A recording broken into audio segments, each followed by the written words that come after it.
पाकिस्तान की ओवरऑल जो strategic position है उससे अलग होकर के नहीं देख सकते। पाकिस्तान अपने आप में ही बहुत स्ट्रेटेजिक जगह पे स्थित है। एक तरफ तो साउथ एशिया और सेंट्रल एशिया को जोड़ता है, दूसरे पास चाइना को और मिडल ईस्ट को जोड़ता है। और पाकिस्तान की जो स्ट्रेटेजिक पोजीशन है वो इस चीज से होती है कि चाइना की अथाह इन्वेस्टमेंट वहां पर आ रही है, और अमेरिका के कितने बेसिस वहां पे हैं वो हमें नहीं पता। अभी रिसेंटली पता चला कि नूर खान बेस पर हमने अटैक किया, लेकिन वो तो अमेरिका का बेस था। इसके अलावा चाइना के साथ उसके संबंध इतने घनिष्ठ हैं, इतने गहरे हैं कि उसका इमेजिन 1950 से शुरू हो जाता है, जब कराकोरम हाईवे बनाई गई।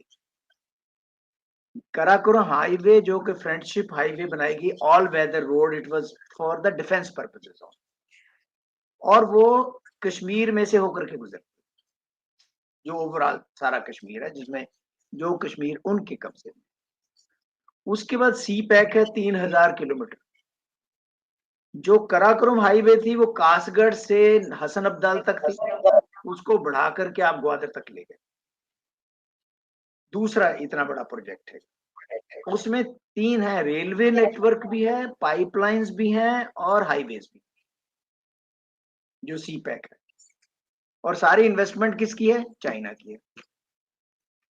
उसकी रक्षा कौन करता है? चाइना की फोर्सेस करती हैं।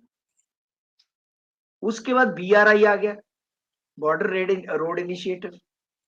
बॉर्डर रोड इनिशिएटिव भी कश्मीर और पाकिस्तान से होकर के गुजरता है। हम ये चाहते थे कि ईरान से वो ले लें, गैस ले लें, और उसके लिए IPI प्रपोज की गई, ईरान पाकिस्तान इंडिया पाइपलाइन, लेकिन नहीं बन पाई क्योंकि बीच में पाकिस्तान है। फिर हमने सोचा कि ताजिकिस्तान से ले ली जाए गैस, एक प्रपोजल हुई तापी, TAPI, लेकिन तापी जो है Tajikistan, Afghanistan, Pakistan India pipeline, वो भी नहीं हो पाई। हम सेंट्रल एशिया के रिसोर्सेज तक नहीं पहुंच पा रहे हैं। सिर्फ यही है कि हमारे पास चाबहार पोर्ट है। चाबहार पोर्ट भी डिपेंड करता है ईरान के साथ हमारे रिलेशन कैसे। और एक सबसे इंपॉर्टेंट चीज मैं आपको बताऊं कि जो अंडर सी केबल्स हैं, जिसके थ्रू बहुत ज्यादा कम्युनिकेशन होता है, अंडर सी, समुद्र के नीचे की तारें जो है, यहाँ हमारी जितनी भी कम्युनिकेशन की तारें हैं वो सारी कराची के पास से होकर के गुजरती हैं, जी, जिसको हम कहते हैं SMW3, SMW4, SMW5। ये ना अंडर सी केबल्स हैं, जिसके साथ हमारा पूरे यूरोप के साथ नाता बनता है। तो ये एरिया इस तरह से काफी इंपॉर्टेंट है। अब रहा बलूचिस्तान की बात। बलूचिस्तान में ग्वादर पोर्ट तो है ही, और ग्वादर पोर्ट जो है वो ओमान, गल्फ ऑफ ओमान के दहाने पर है। वहां से कुछ 100 किलोमीटर ही ओमान रह जाता है, और किसी जमाने में ये जो बलूचिस्तान का एरिया है ये ओमान के कब्जे में होता है, ओमान के राजे वहां पर राज करते हैं। It is so close area. तो वहां से सारी सी की ट्रैफिक, गल्फ से जितना तेल आता है वहां से होकर के गुजरता है।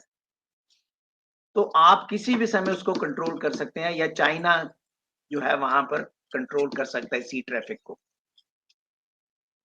तो इसलिए भी बलूचिस्तान, और फिर एक तरफ ईरान है, अफगानिस्तान है।